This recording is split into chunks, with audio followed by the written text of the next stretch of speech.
Tropical rainforests have fascinated the humanity ever since the times of Charles Darwin and Alexander von Humboldt, and for very good reasons, because the world's tropical rainforests harbor a very large part of biodiversity.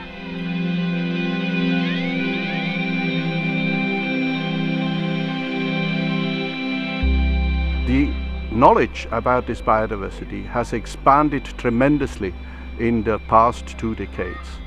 But this knowledge is segmented in a variety of different, very technical research topics, such as climatology, biodiversity research, or land use change.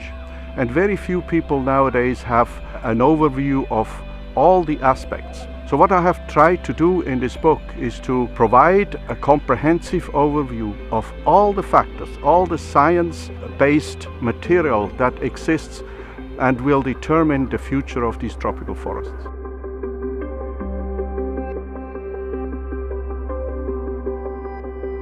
Tropical rainforests alone cover about 16 million square kilometers of land. That's an area the size of Russia, the largest country in the world. About half of these tropical rainforests have been lost in the last few decades, and another quarter remains only as degraded or fragmented forests. Today we are at a lower level, but we are still losing every year an area the size of Switzerland or more. The greatest threat to tropical rainforests is conversion for commercial agricultural purposes.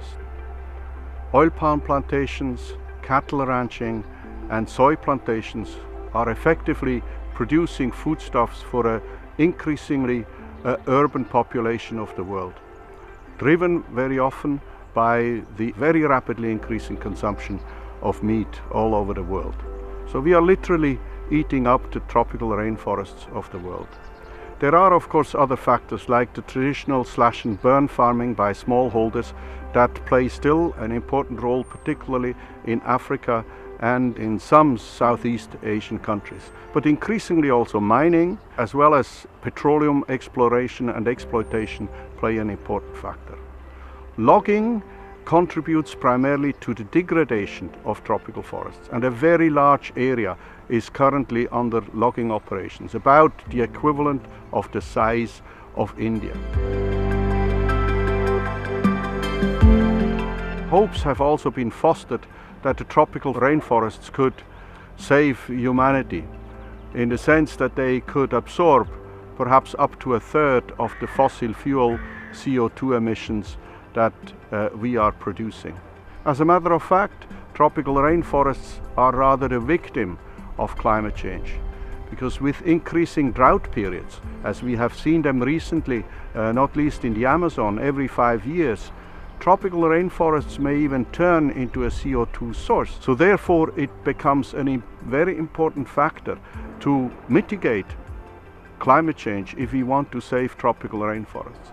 If in fact we would reach the 2-degree warming threshold by the middle of this century, many of the tropical rainforests would turn into a CO2 source, and that would effectively lead to a very dangerous tipping point for humanity. Despite the fact that we still have an area of about 700 million hectares, about the size of Australia, that remain as primary forests, it is of utmost importance that we undertake everything to preserve this area for the future of humanity and the biodiversity on our planet. About half of the Brazilian Amazon is now under protection under some form of protected areas, be that national parks or sustainable use reserves or indigenous territories. But other areas still lag far behind. For this reason, in my book, I'm presenting a number of recommendations, and they fall in 4 main groups. The first one concerns the commercial pressure that we in future must avoid. We should keep food and feed out of the forest. It is simply unsustainable to turn tropical rainforests into cattle ranches and oil palm plantations. The second important factor, which is linked to many of the other factors, is climate change. And we must do everything to mitigate climate change if we don't want to expose tropical rainforests to even greater pressure. The third one is still population. And in certain areas, population increase is a factor, particularly in Africa. And there we have to see whether new forms of agroforestry could help turn the use of these forest lands into a more sustainable manner. And the fourth point is governance. And governance does not just mean governments. It means the cooperation between multilateral institutions, bilateral organizations, as well as NGOs.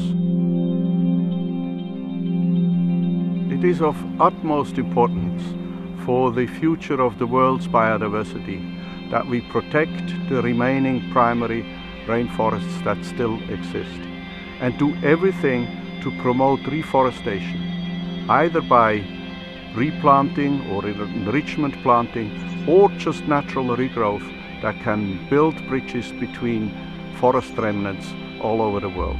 I have myself worked as a biologist in tropical rainforests in different continents and worked as a conservationist to try and fix some of the problems of tropical forest conservation. It strikes me that there are many myths and fantasies about the importance of tropical rainforests. That was one of my main motivations, to provide a pragmatic picture that outlines the future of these important forests.